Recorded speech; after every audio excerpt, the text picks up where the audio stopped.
Welcome back to the Clever Pixel channel. Today, we're diving headfirst into the glorious, messy, and often utterly baffling world of politics. Buckle up, because we're about to unearth some mind-blowing facts that they definitely didn't teach you in school. We're talking about the kind of trivia that'll make you the most interesting guest at your next Zoom cocktail party. Stay tuned till the very end because we've saved the most jaw-dropping fact for last, a real humdinger that's guaranteed to leave you speechless. Number 1. Alright folks, let's kick things off with a truly epic display of political endurance. We're talking about the longest filibuster in U.S. history, a record held by none other than Senator Strom Thurmond of South Carolina. Now picture this, it's 1957. Racial tensions are running high and the Civil Rights Act is up for debate in the Senate. Senator Thurmond, a staunch segregationist, decided to launch a one-man crusade to block the bill. And by crusade, I mean he stood on the Senate floor and talked, and talked, and talked some more. For 24 hours and 18 minutes this man held the Senate hostage with his voice. He read from the phone book, recited Shakespeare, and even read his children's bedtime stories into the congressional record. I mean, you've got to admire the dedication, even if you vehemently disagree with his stance. It was a truly remarkable feat of bladder control and sheer willpower, and it cemented his place in the annals of political history. Number 2. Ever feel like you haven't quite reached your full potential?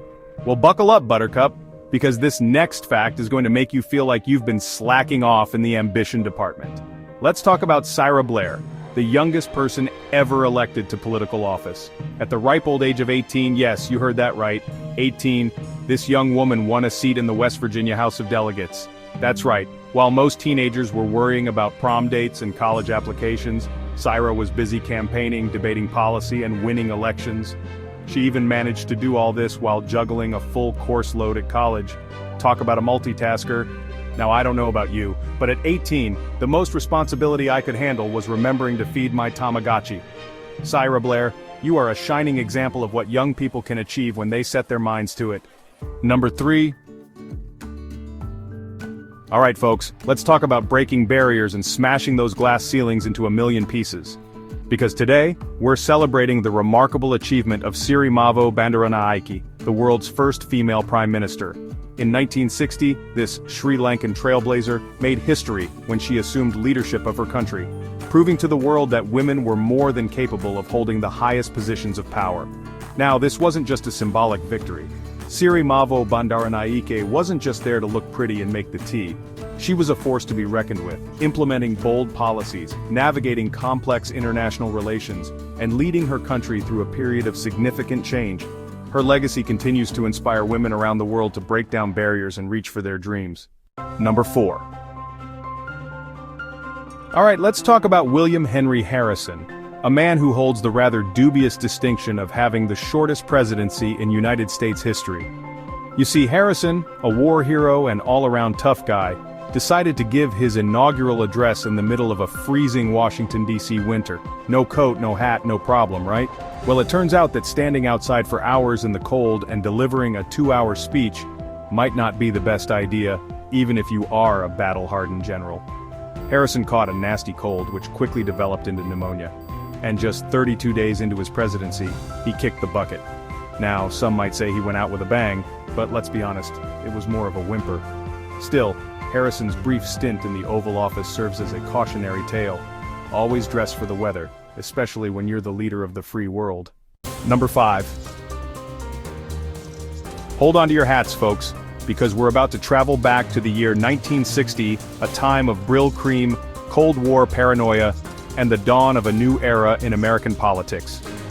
It was the year of the first ever televised presidential debate, a showdown between the young, charismatic John F. Kennedy and the seasoned but somewhat sweaty Richard Nixon. Now, legend has it that this debate was a pivotal moment in the election. Those who watched on television were captivated by Kennedy's charm and good looks, while Nixon, with his 5 o'clock shadow and unfortunate pallor, came across as shifty and uncomfortable. Radio listeners, however, felt that Nixon had won the debate on substance. The lesson here? Never underestimate the power of a good tan and a well-tailored suit. The Kennedy-Nixon debates marked a turning point in American politics, proving that image, and not just policy, could sway the hearts and minds of voters. Number 6. Alright, let's talk about gerrymandering, the art of manipulating electoral districts to give one party an unfair advantage. It's a practice as old as time itself, or at least as old as 1812, when Massachusetts Governor Elbridge Gerry signed off on a redistricting plan so blatantly biased that it made even his fellow politicians blush. Now, this particular district was so oddly shaped, it resembled a salamander, and thus the term gerrymandering was born, a Frankensteinian blend of Gerry's name and the amphibian he so cruelly contorted. Fast forward to today, and gerrymandering is alive and well, practiced by both Democrats and Republicans with the kind of zeal that would make even Elbridge Gerry proud. It's a practice that undermines democracy, disenfranchises voters, and makes a mockery of fair elections. So the next time you hear the word gerrymandering, remember Elbridge, the salamander enthusiast who started it all. Number 7. In 2008, history was made when Barack Obama became the first African-American president of the United States.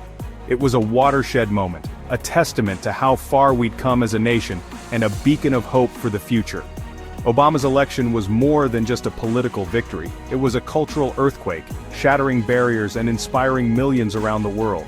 His message of hope and change resonated with voters from all walks of life, and his victory was a testament to the power of perseverance, determination, and the unwavering belief in the American dream. Obama's presidency wasn't without its challenges, but his legacy as a unifier and a symbol of progress continues to inspire. Number 8.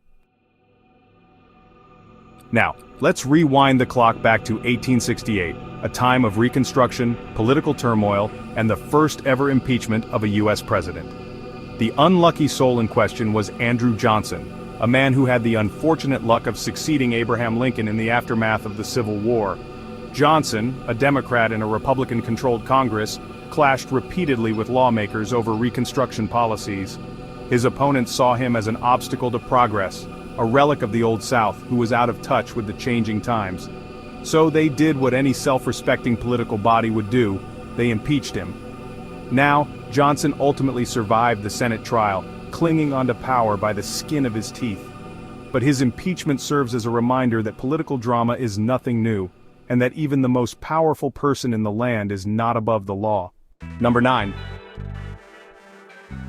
Let's journey back to the early days of the American Republic, a time when powdered wigs were all the rage, and political parties were just beginning to rear their ugly heads. The first political party to grace the American political landscape was none other than the Federalist Party, led by the likes of Alexander Hamilton and, you guessed it, George Washington. The Federalists believed in a strong central government, a national bank, and a loose interpretation of the Constitution, all very scandalous ideas at the time. Their rivals, the Democratic Republicans, led by Thomas Jefferson, favored states' rights, a more agrarian society, and a strict interpretation of the Constitution. The rivalry between these two parties laid the groundwork for the two-party system that continues to define American politics to this day.